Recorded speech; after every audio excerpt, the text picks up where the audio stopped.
Hey dears, dear Beck is here. Today I am about to tell you about our class trip to the village that almost didn't happen. But it did. And let's just say it was one of the best, okay? It all started last winter when our class won a subject competition and our teacher promised us a village trip as a prize, I would say. And we were so pumped by this. But as the school year wound down, a disaster struck. Another group of students that were visiting somewhere different had a car accident on the road, and all of the other trips were temporarily banned. Huh, what a perfect timing, right? And here where it gets interesting, because we decided to go there regardless. We were bending the rules a little bit, but not breaking them. But, the rules are made to be broken, right? I probably shouldn't have said that. I don't know.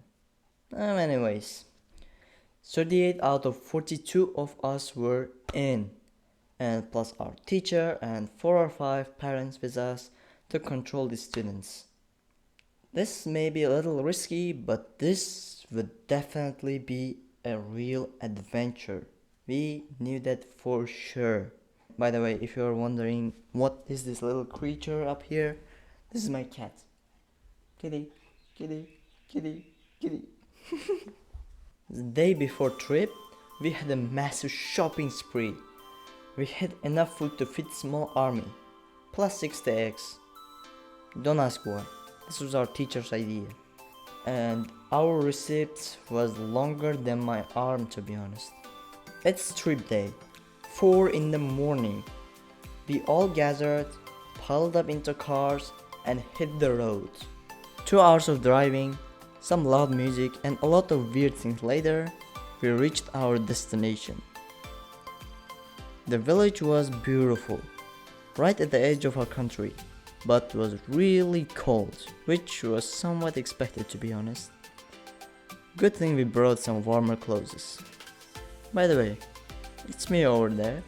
After we settled in, we had a giant breakfast with over 40 people. And those 60 eggs, well, there was better things on the table. No one touched them. Thanks, teacher. Now, here is where the real fun begins. We decided to climb up a nearby mountain. Or a hill. I don't know what to call it. Sounds easy, right? Well, it wasn't exactly an Everest, but sure it felt like at times. As we climbed, it got tougher, and one of our friends even got a minor injury. Well, nothing serious, but nothing could stop us at this point. Despite the challenge, some of us made it to the top. The view, totally worth it, and surprising, because for some reason, top of the mountain was relatively flat. We made it to the top this time with just few of my friends, which are these guys. This one, these 2 ones, and these 4 ones. They are all people who made it to the top out of 40 people. There are only like 9 of them, 9 or 10 of them. Only 25% of boys only, and they are all boys. Girls and others haven't reached the top yet. I think it's at least like 1 mile or something. These are houses. That's absolutely wild. We are celebrating this by sitting down on the grass, and we are regretting for not. Back at the camp, we had an epic 5-hour volleyball world championship.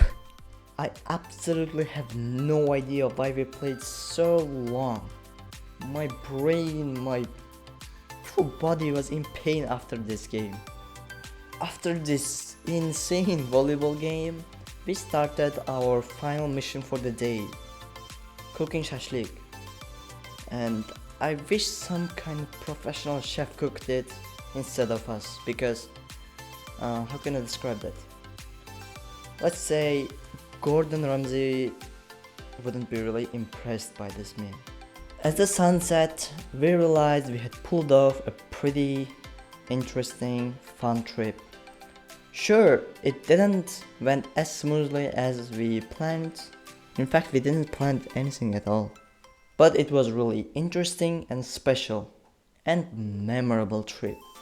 We made back to the home without any drama, just bunch of happy, tired students with a great story to tell. So, was it the riskiest school trip ever? Nah, no way. It was just an adventure we will never forget, right? And I am pretty sure we will remember these times when we gather 10-20 years in the future, remembering these times, laughing together, and whatnot. When I got to home at night, it was 9 p.m. And since I woke up at 3 a.m. this day and never slept during the day, I straight jumped into my bed. And the next day, I woke up and had lunch. You got the idea, right? Yeah. This was my school trip that I had with my class. If you enjoyed this story, consider subscribing and leave a like on this video. And I will see you next time.